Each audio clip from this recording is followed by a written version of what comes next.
G'day viewers, Nurse Operations Manager T-Roy here. Welcome back to the Professor Files. We've had a few queries of late about how do we connect up contrast to a PICC line. Well, guess what? You're in the right place. We're going to show you the do's and don'ts and everything else and what to do. Right now, cheers! Welcome back. Here's our patient. So we've got a patient here that needs a contrast injection for a scan for 3 mils or under per second.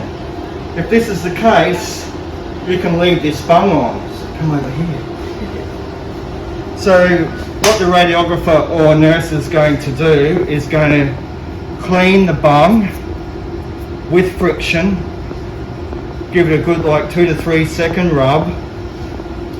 Okay, now we're going to attach our saline. We're making sure that we keep everything aseptic and keeping our end clean. The radiographer is just going to hold the syringe up and draw back. This will expel any air that is still in the line. So when we've done that, we're going to undo the syringe, we're going to hold the bung up, keeping the end clean, and we're going to attach our contrast to the end of the bung.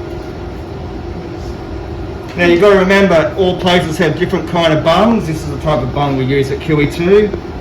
And there you go, you're ready to inject at 3 mils or less per second with a positive pressure bung on a PICC line.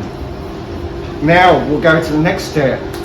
Okay, so now we've got a patient that needs a contrast injection for 3 mils or over.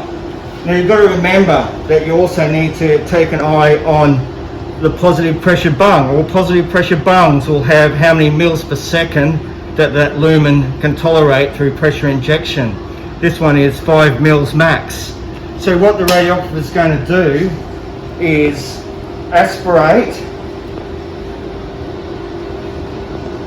holding the syringe up so that you get all the air coming to the top. Aspirate. You've got to remember that you don't always get blood back, but you will get the air bubbles. So then we're going to clamp. We're going to unhook our flush with the bung.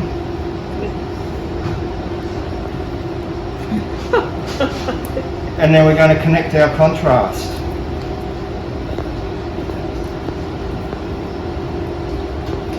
So 3 mils or over a second, you need to remove the bung to get a good scan so that your contrast syringe driver does not pressure out. Now then you're going to unhook the clamp and you're ready to go.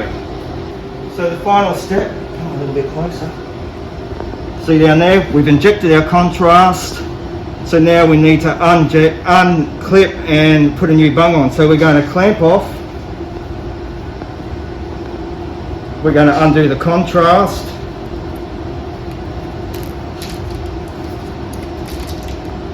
We're going to disregard the old bung and we're going to replace it with a new bung.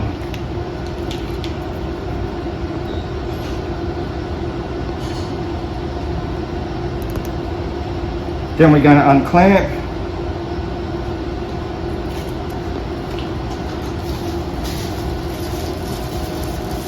And then we're just going to aspirate again.